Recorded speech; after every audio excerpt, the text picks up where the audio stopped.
bisa memperkenalkan diri. Nama saya Sabrina Yunindia dengan NIM 33362100084 dari jurusan Teknik Sipil.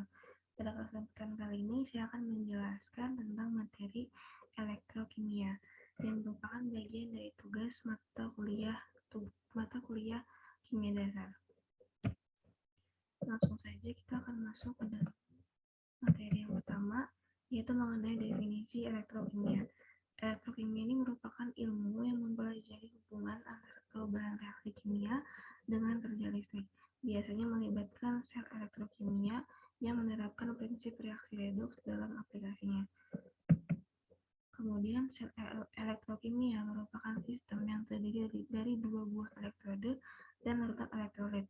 Peristiwa yang terjadi dalamnya yaitu proses perpindahan elektron, yaitu reaksi redoks, dengan catatan proses pelepasan elektron atau oksidasi terjadi pada anoda dan penarikan elektron atau reduksi terjadi pada katoda.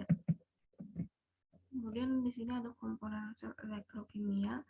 Di sebelah kiri sini ada tembaga yang muatannya positif atau katoda, dan sebelahnya ini muatannya negatif. Jadi pada tabung yang katoda ini otomatis akan menghasilkan banyak sekali muatan positif, dan di anoda ini juga akan banyak sekali menghasilkan muatan negatif. Nah, keduanya ini disambungkan dengan jembatan garam agar muatannya sama-sama netral. Kemudian ada sel elektrolisis, yaitu merupakan sel elektrokimia yang menghasilkan redoks dari energi listrik.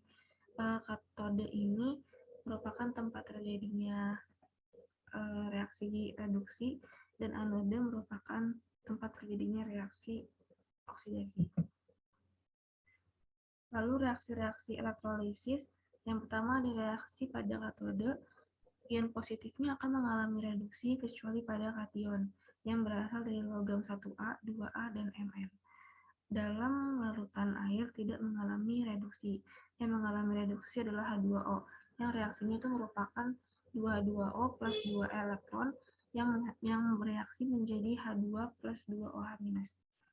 Ion logam 1A, 2A, Al, dan Mn berbentuk lelehan atau leburan yang akan mengalami reduksi. Kemudian ada reaksi pada anoda. Ion negatifnya akan mengalami oksidasi jika elektrodanya non-aktif, Pt dan C. Ion negatif yang mengandung O, yaitu misalnya SO42-, terus MnO4-, lalu ada NO3-, dan lain-lain, itu tidak mengalami oksidasi. Yang mengalami oksidasi adalah H2O, yaitu reaksinya 2H2O yang bereaksi menjadi 4H+, H4H+ ditambah O2 ditambah 4 elektron. Jika elektrode anoda merupakan logam aktif selain Pt dan C, yang mengalami oksidasi adalah elektrode tersebut. Kemudian aplikasi sel elektrolisis, cara kerjanya digunakan untuk metode pembuatan gas oksigen, hidrogen, atau gas klorin di laboratorium, yang digunakan pada proses penyepuhan logam menggunakan logam mulia seperti emas, perak, dan nikel. Dimanfaatkan untuk proses pemurnian logam kotor. Nah, logam kotor ini diletakkan di anoda, sedangkan logam murninya ditempatkan di katoda. Kemudian ada hukum Faraday. Bunyinya yaitu gaya gerak listrik atau GGL induksi yang timbul antara ujung-ujung suatu loop pengantar berbanding lurus dengan laju perubahan fluks magnetik yang dilingkupi oleh loop penghantar tersebut. Yang secara matematis hukum Faraday ini dituliskan sebagai berikut.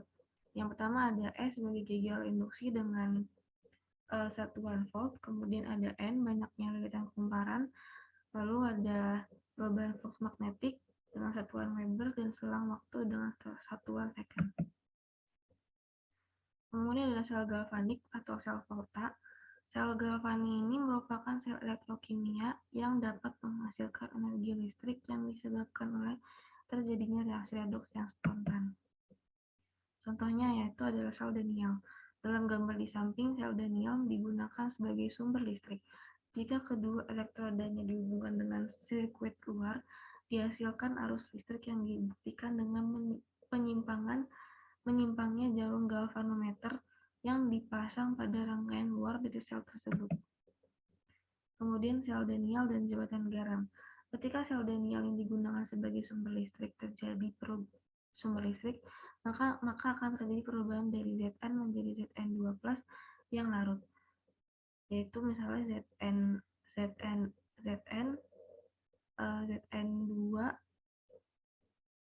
ditambah 2E- maka menjadi reaksi oksidasi, kemudian Cu2 plus 2E- Cu maka menjadi reaksi reduksi.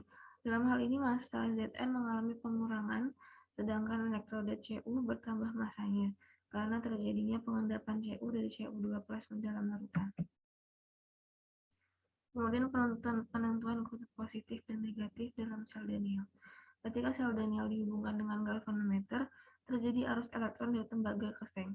Oleh karena itu, logam seng bertindak sebagai kutub negatif dan logam tembaga sebagai kutub positif. Bersamaan dengan itu, pada larutan dalam sel tersebut terjadi arus positif dari kiri ke kanan sebagai akibat dari mengalirnya sebagian ion Zn2+. Karena dalam larutan sebelah kiri terjadi kelebihan ion Zn2+ dibandingkan dengan ion SO42- yang ada. Maka reaksi total yang terjadi pada sel Daniell adalah Zn plus Cu2, maka bereaksi menjadi Zn2 plus Cu. Reaksi tersebut merupakan reaksi redoks spontan. Nah, kemudian ada deret volta. Nah, deret volta ini kalau makin ke kanan, maka mudah direduksi sukar dioksidasi. Dan sebaliknya, kalau makin ke kiri, mudah dioksidasi dan tapi sukar direduksi. Lalu ada macam-macam sel volta. Yang pertama ada sel kering atau sel Lakelands. Katodanya berupa karbon, anodanya berupa Zn. Elektrolitnya campuran berupa pasta yaitu MnO2 plus NH4Cl dan sedikit air. Lalu ada sel aki, katodanya PbO2 dan anodanya Pb dan elektrolitnya larutan H2SO4. Lalu macam-macam sel volta yang kedua ada sel bahan bakar dengan elektroda Ni, elektrolitnya larutan KOH dengan bahan bakar H2 dan O2. Baterai NiCd dengan katoda NiO2 dengan sedikit air dan anodanya Cd. Aturan sel galvanik. Di sini ada penulisan notasi seperti yang bisa kita lihat pada contohnya. Garis tunggal menyatakan perbedaan fasa, sedangkan garis ganda menyatakan perbedaan elektroda. Nah, kemudian garis putus-putus menyatakan ada jembatan garam pada sel elektrokimia. Jembatan garam diperlukan bila larutan pada anoda dan katoda dapat saling bereaksi. Nah, mungkin hanya itu saja yang bisa saya jelaskan. Kurang lebihnya mohon maaf apabila ada salah perkataan, mohon dimaafkan.